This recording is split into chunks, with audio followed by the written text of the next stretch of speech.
Today's interview is going to be with Ed Best for the 2021 Balmoral School's online summer program. And he's one of our drumming instructors. And let me give you a little bit of Ed's background. He's a qualified professional educator. He's got over 30 years of successful pipe band experience. He's got degrees in music education. He's held many band and solo titles, including North American Champion, East Coast Champion Supreme, Ontario Champion Supreme, West Coast Champion of Champions, and Canadian Champion. He spent 10 years as a school music teacher in all grades, elementary through university level, which is great because he understands more than just drumming. He's got an aspect of many musical instruments and knows music from both sides. He's competed in and placed at the World's Pipe Band Championships in Glasgow, Scotland, in many grades, up to and including grade 1. He's an active adjudicator at Highland Games throughout the United States, and is an A-panel drumming and ensemble judge in the Western United States Pipe Band Association. He now makes his home on the West Coast, although he's lived on the East Coast. And living on the East Coast, he's also a drumming judge in the Eastern United States Pipe Band Association. He serves on the music board of the WUSPBA, where his primary functions are grading of bands and soloists and adjudicator training, education, and certification. Welcome, Ed. Thank you. It's good to be here. So, Ed Best, let me ask you right from the start, when did you first start drumming? I was about 6 years old. It was actually kind of interesting. I was growing up with my dad as a bagpiper, and I, of course, was around him playing. I was around his rehearsals and parades, competitions, concerts, whatever. So I was very familiar with it. And then one day at one of the events, I literally stopped as a 6-year-old, pointed at the drummers and said, "I want to do that." And my dad was standing there holding his bagpipes as I said it. Broke his heart just a little bit. He only tried once to convince me to, "Don't you want to do the bagpipes?" "No." "Okay, let's go meet the drummers." So that's literally how I got started. I saw it. I wanted to do it. I'd heard it a lot, and it called to me. So I said, "I want to do it," and we got started. That's great. So, you grew up listening to the pipes before you even started. You just started out like that. And did you have any other musical influences? Was your mama a piper or a drummer? Actually, my mom, growing up, she's a Highland dancer. So I had it coming from both sides. I grew up watching the Highland dancers. I grew up being around the pipe band. So I had it coming through me from every angle. That's a great influence. That even had Hogmanay New Year's parties at my grandparents' house. So I was getting it from every angle possible. So you're immersed in the culture. I think that's great, though. I can't help but think that with your mom being a dancer, that when she was pregnant with you, that she might have been dancing, and so you got the rhythms and the pulses and no doubt she was dancing. High probability she was dancing with me at that point. I got you. That's good. Did you do it by yourself, or did you start with friends? I had no group that I started the pipe band drumming with. My first musical experience was with the pipe band, but I just sought out teachers myself. I started off with the drum sergeants of my dad's band, which was the Grove City Highland Band, Grove City, Pennsylvania, and his name was Jimmy Dunn. He started me off, did a lot of very musical, lots of excitement, lots of dynamics, but didn't read music very well. So I got some of the mechanics and some of the feel, but then I ended up joining the school band when I got to elementary school, that's where I started learning how to read music better. So I started getting it from all aspects. Of course, once I did that, the whole world opened up to me that I didn't have prior to being able to read the music. So pipe band drumming, almost always private lessons, but then of course I joined the school band, which was in a group setting. How did they influence each other? Your study of, let's say, Western music in comparison to your study of Highland snare? They complement each other very well, actually, because, of quarter notes are quarter notes, eighth notes are eighth notes. There's different feels and different styles, and we could go on and on about all the different nuances. But when it comes down to it, don't get too dogmatic about the way you did one thing, because there's multiple ways to do things, but they're all related. Technically, you're all trying to do the same thing. Sometimes there's a language barrier, even though you're all speaking English, right? So one form of music has their own jargon, another form of music has their own jargon, but they're all saying the same things. And I've been pretty successful at bridging that gap for myself and for other people who I like to call the crossovers. They played, for example, drums in one style, trying to play in a pipe band, and I have to translate all the words for them. But then they catch on, and it's not a big deal if you have an open mind to that. Again, I learned that you have to have an open mind when you're trying new things. It's similar, but just enough different that you can't get hung up on them using slightly different words than you would have used. I got you. Here's something, a question that might be interesting for people that are just starting the drums. What did you find most challenging when you were first starting to play? I remember when I first started, it was my big goal to be able to play a roll. I couldn't get a roll very good to save my life, and my left hand was very tight. Just little things like that. It was never any really big thing. I always kind of got the big picture, but for me, it was always the little details. How to smooth out a roll, how to get my left hand moving so it's not so tight and so jagged. That was honestly my biggest thing. And once I started reading the music and I got over that initial hump, I just practiced a lot. So it's hard. I was never one that they had to make practice. So I would disappear in my room. My parents would stop me from practicing to come have dinner. Stop me from practicing to do my homework. Stop me from practicing to go outside and play. All right. Literally. So I worked through all my stuff like that. So you were passionate about it. I like that. So for what do you think a common thing that beginning pipe band drummers have to deal with? Depends. So if they're just starting, like they're new to the pipe band world, let's say a raw beginner from the pipe band world. One of the things, raw beginner new to the pipe band world, I would say the biggest challenge they have is understanding how the drumming fits in and matches along with the pipes.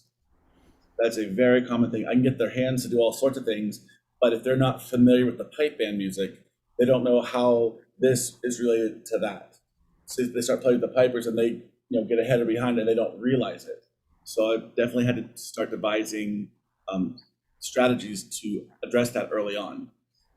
All the mechanics, everybody has their own little thing here and there, but that was difficult for me because that's something I never had a trouble with because I was always around it. It just made sense. I could hum Green Hills before I knew what a 3/4 was. I didn't, you know what I mean? My dad just played it all the time in the house. So you had the music in you. Exactly, but not everybody does. So I've had to, again, brand new person to the pipe band world has to relate. They like the drumming, and they're not sure about the bagpipes. So they have to we have to make sure we can relate it at a very early stage. That's actually something I learned as a elementary school band director. From day one, everybody has their parts. You learn your part, you learn your part, you learn your part, and we all get together immediately and play together. So from the get-go, you're aware of every other section and what they're doing, just at a very basic level, which is something I've been working with on drummers to understand what's going on in the pipe section. And if I'm working with the band, I get in there right away with the pipers and make sure they understand what the drummers are doing. That's something that I think should be a part of the education is while the drummers have that great knowledge of what pipers are doing, I think the reverse needs to be true as well so that we're on the same page. Agreed.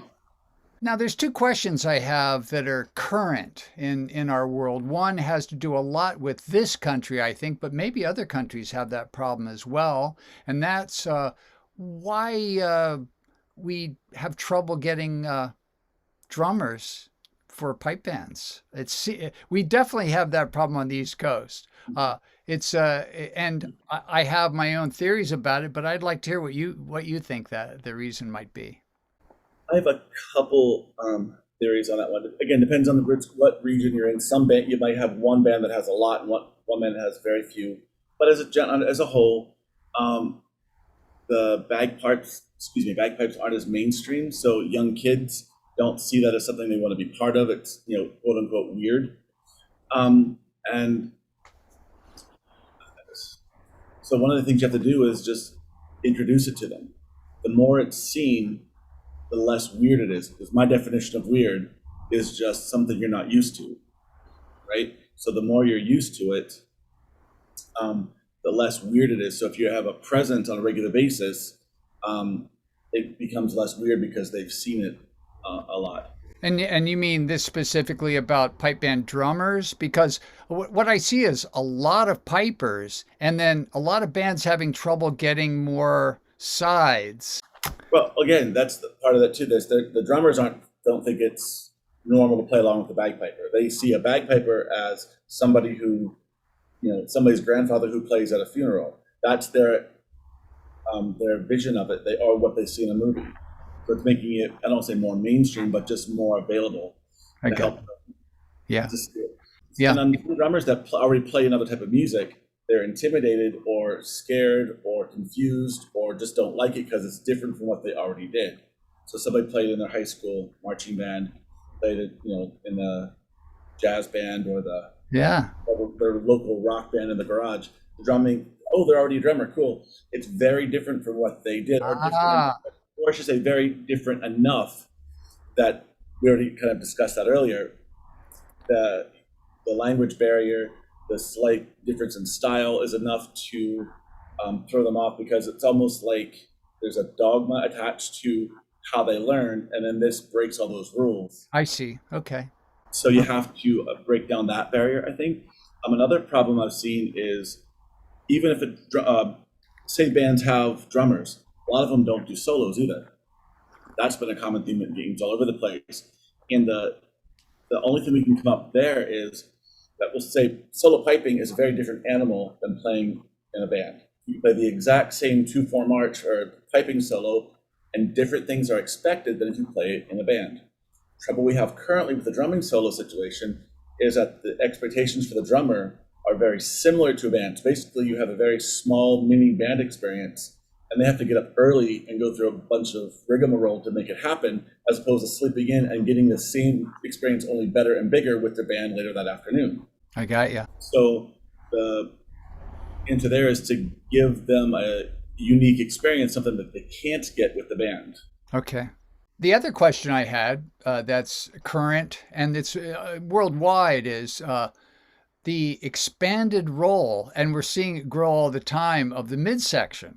Mm-hmm. What do you have any comments about that? I'm fascinated by it. I love it. I love the fact that the midsection is no longer an indefinite pitch instrument. I love it. It's very, very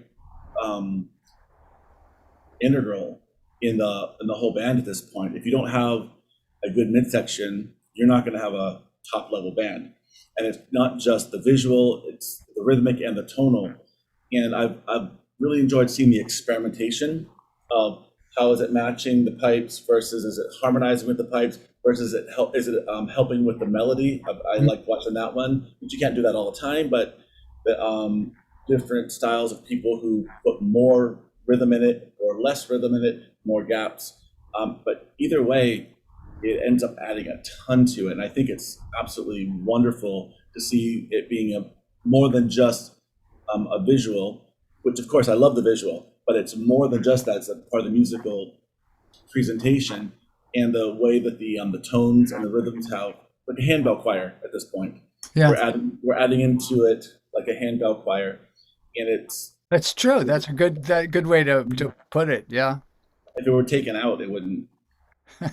Yeah, I remember the time, 80s, 90s. There were some bands. The tenors didn't do a thing. It was all just show. They didn't even touch the drum. They were told, no, just get this close, and that's. And they had a little fluff on the end, so you could kind of brush the drum with it, right? My first band I played in, I was on tenor drum, and I had one of those really big, beautiful wooden drums, but I barely got to touch it. I'm like, this is the most amazing sounding drum. Yeah. So I get it, and I remember going through the 90s. There was the flourishing tenors and then the rhythm tenors. So they had some people flourishing and some people doing rhythm only. Yeah. One or the other. Yeah. And then, of course, it has evolved into you have to do both well. Yeah. And so you think it's here to stay? In some form or another, absolutely. Good. Yeah, Good. I can see it evolving and people trying new things, more of this, less of that, which as they should. That's how it all, and some things will stick and some things won't. Doesn't mean we shouldn't try. I like Okay. it. All right. We've had past year and a half. We've been forced to do most of whether it's business or pleasure or music. It's all online. What's your history of teaching online? Have you done it for a while? Actually, for quite a while, I would say I've been doing it since the 2010, around there. Just it was barely new then, so I've been doing it for a while. I've watched the technology get better and better, which has been nice. One thing I discovered as a teacher, just as a teaching technique, my vocabulary has improved a lot. But if I'm teaching somebody in person, hey, move your hand, like, just give me that, and you Yeah. wrap their hand like that, right? Which makes sense. Because you don't have that ability, I now have found ways to describe it and communicate better for that. I think it's been great too because, for all due respect to everybody involved, you're not stuck with whatever teacher, whatever knucklehead lives down the street from you, as far Ah, as yeah. you have literally any instructor as a student or as a teacher, but any student has availability to almost any instructor in the world as long as you like each other and you click and you can find a time to meet together. There's no limits anymore to that. As far as teachers who want to make a living doing it, you now no longer have to just recruit in your town. You can get students from literally all over the world and sit here and click a button, and then you're in the Midwest, and you click a button, then you're in Canada, then you click a button, and you're in the UK, then you're in France, and then you're in Australia. It's fantastic. Yeah. Well, you've answered some of my final questions there about the advantages of online instruction. You've named them right there, that you can study with teachers from all over the world. There's no limitations in that way. It sounds crazy, but it cuts down on commute time for students also. You don't have to drive to wherever, half hour, even if it's only 30 minutes away, that's an hour of drive time that's eliminated. You can be in your bedroom, say, oh, my lesson's in 2 minutes. Walk out here, lesson over, go to the backyard, whatever it's been a huge help as far as just availability, because they no longer have to schedule multiple activities around it. You can just have to be home, or I'm on vacation, but have my laptop in my hotel room. You can go from there. So it's really helped open up the availability of time as well as just availability of people and resources. I think that translates also to competitions. It's quite nice when you don't have to spend the money on reservations and a place to stay and travel, and you can just compete. How do you find as an adjudicator, as a judge, listening and looking at judging competitions online? I think obviously people want to get back in person as quickly as possible, but I have lots of friends who live in more remote areas, whether it be Louisiana or Colorado, and they can't get to where the big competitions are. And that's been a hindrance for a lot of people who are very talented, hardworking, but don't compete enough to get the recognition to be able to be promoted. They've only competed twice, did very well, but they've only competed twice. We don't have a body of work to look at. This eliminates that. That levels the playing field. Everybody can do it from their living room and compete literally anywhere in the world. So I think if it's not here to stay in some form or another, the people that live in those areas are going to be very upset, because there's no way to get moved up to grade 2 or grade 1 if you're not competing on a regular basis. Yeah. And you can't have one good day and get moved up for it. So that's the thing there. So I hope, and for that regard, it's there to stay.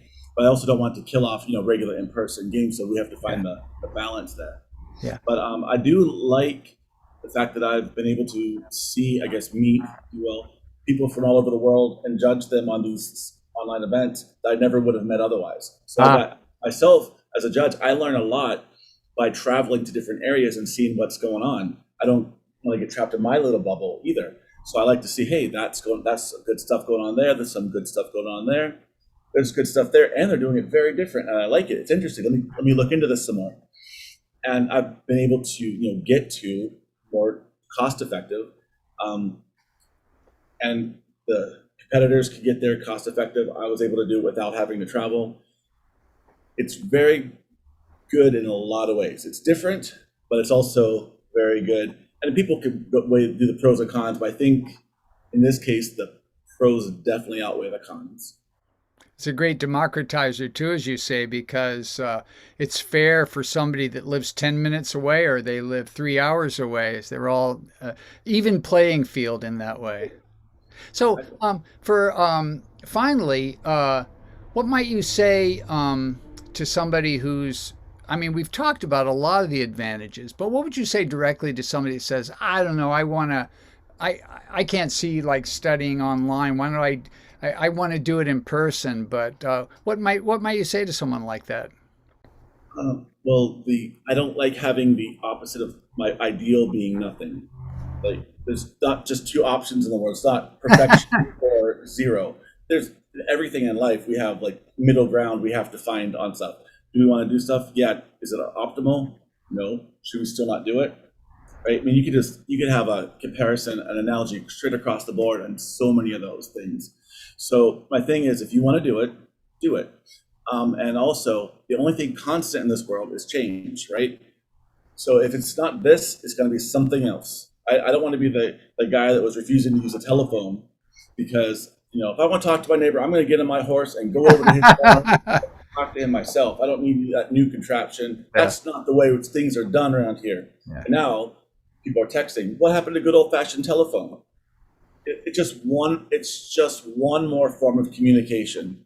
And there's always some hesitancy when there's a new thing, not the way I'm used to it. Yeah. That's what it kind of turns into. So everything's weird until you've done it for a while. Everything is always changing. If it weren't a pandemic and Zoom, it was going to be something else and something else. And we can't just say, well, that's not the way I did it when I was 12, so that's wrong. Who's to say it's wrong? It's better, like we said, better in some ways. And you could say it's not as good in other ways. It's your opinion. But I would say if you really want to do this, you'll find a way to do it. Okay. And one way or the other. So last question. What are you looking forward to part of this summer's Balmoral online session? I'm looking forward to, first of all, it's my first time teaching at a Balmoral school. So I'm excited about that. I'm looking forward to meeting some new people. Like I was saying about the competitions online all over the world. I'm looking forward to meeting some people I probably wouldn't have met otherwise. I learned just as much from the people I meet, hopefully, as they learn from me at the classes. That's to me always really exciting. I love the discussion that happens. I love the questions that happen. And I just love